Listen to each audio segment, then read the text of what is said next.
So, protests are fun. We all love a good protest, right? You know, all those civil and respectful protests that we always hear about. Nowadays, nearly every social movement uses social media. Activists use sites like Twitter, Facebook, and Reddit to present their, let's say, contentious opinions.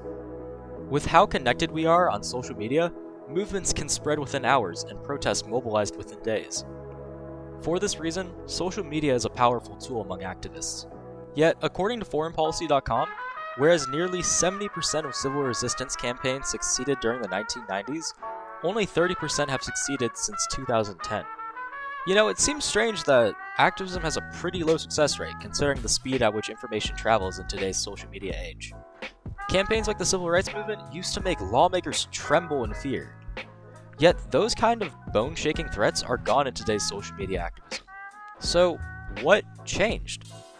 To answer this question, let's go back to one of the most famous marches in history. Just as I have a dream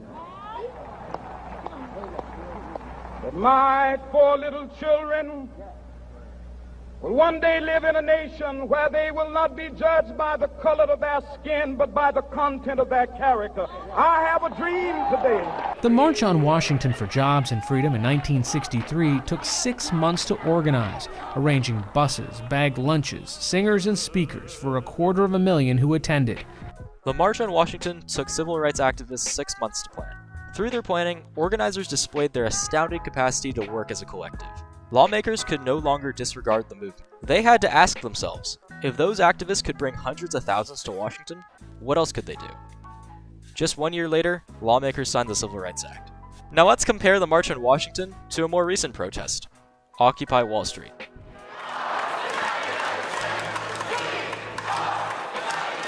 From a single blog post by Adbusters calling Americans to rise up against corporate influence and income inequality, word spread across social media like a wildfire. The first march was held in Manhattan's Zuccotti Park, and in only a month after, a global protest took place in 951 cities across 80 nations, making it one of the largest global demonstrations ever conducted. Despite this incredible mobilization facilitated by social media sites like Twitter, Occupy's attack on income inequality saw little change. No substantial policy changes or ousting of politicians who opposed policies that promoted inequality occurred. The sheer scale of the Occupy Wall Street movement dwarfs the size of protests conducted by the Civil Rights Movement. Occupy sprouted in only 1 month compared to the 6 months needed for the March on Washington. Yet, it still failed. See, the thing is, Occupy protesters failed to realize that it's not the assembly itself that's the threat, rather the ability to assemble. The hundreds of hours dedicated to planning the mobilization, logistics, communications, and marketing included, are what authority figures fear, not just the assembly itself. Nowadays, with how easy it is for activists to connect with one another on social media, the threat of a protest lessens. You no longer need an army of people passing out leaflets for months, just a couple of tweets. The March on Washington was a show of force to the people in power. It was a manifestation of the vast organizing capacity that the civil rights movement had built up for many years. A similar show of force is difficult to reproduce when social media-based protests organize too easily. On top of this, low engagement on social media hinders any hope of the movement lasting long. How easy is it to like a tweet, to share a post on Facebook? Quite simple. Activism on social media requires little long-term engagement. As Erica Chenoweth, professor at the University of Denver, suggests, activists and collectivists might connect and pay attention to an issue for a short amount of time, but they often fail to engage fully in the struggle.